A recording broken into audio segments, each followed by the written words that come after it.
ദിവസത്തെ പോലീസ് കസ്റ്റഡിയിൽ വിട്ടു. കസ്റ്റഡിയിൽ വിട്ടുകിട്ടാൻ SIT കോടതിയിൽ ഉന്നയിച്ചത് 10 കാരണങ്ങളായിരുന്നു. പോലീസിനെതിരെ രാഹുലും ആരോപണങ്ങൾ നിരത്തിയെങ്കിലും മജിസ്ട്രേറ്റ് കോടതി അംഗീകരിച്ചില്ല. രാഹുലിനെ കസ്റ്റഡിയിൽ ചോദ്യം ചെയ്യേണ്ടതിന്റെ ആവശ്യകത അക്കമിട്ട് നിരത്തിയതോടെ തിരുവല്ല മജിസ്ട്രേറ്റ് കോടതിയുടെ നിർണായക ഉത്തരവുണ്ടായി. 3 ദിവസത്തേക്ക് രാഹുലിനെ SIT കസ്റ്റഡിയിൽ വിട്ടു. പ്രോസിക്യൂഷൻ വാദങ്ങൾ ഇവയായിരുന്നു. രാഹുൽ MLA ആയതിനാൽ വലിയ സ്വാധീനമുള്ള വ്യക്തിയാണ്, സാക്ഷികളെ സ്വാധീനിക്കും. നിലവിലെ കേസിന് സമാനമായ മറ്റ് 2 കേസുകളിലെ പ്രതിയാണ്. ഈ കേസിൽ FIR രജിസ്റ്റർ ചെയ്തതിനു ശേഷം അതിജീവിതയെ ഭീഷണിപ്പെടുത്തി. രാഹുൽ പ്രതിയായ കേസുകളിൽ അതിജീവിതമാർക്കെതിരെ സൈബർ ബുള്ളിയിങ് നടക്കുന്നുണ്ട്. ഈ പരാതിക്കാരെയും ആക്ഷേപിക്കാൻ സാധ്യതയുണ്ട്. ജാമ്യം നൽകിയാൽ അതിജീവിതയുടെ ജീവന് ഭീഷണിയാണ്.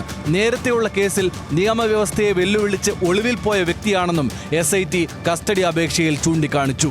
രാഹുലിന്റെ മൊബൈൽ ഫോണിന്റെ പാസ്വേഡ് പോലീസിന് കൈമാറിയിട്ടില്ല. നിരവധി ഡിജിറ്റൽ ഡിവൈസുകൾ ഉപയോഗിക്കുന്ന പ്രതിയിൽ നിന്ന് അവ പിടിച്ചെടുക്കണം. കുറ്റകൃത്യം നടന്ന സ്ഥലങ്ങളിൽ തെളിവെടുപ്പ് നടത്തേണ്ടതുണ്ട്. അതിജീവിതയുടെ നഗ്ന ദൃശ്യങ്ങൾ പകർത്തിയ ഫോൺ കണ്ടെത്തണമെന്നും SIT വാദിച്ചു.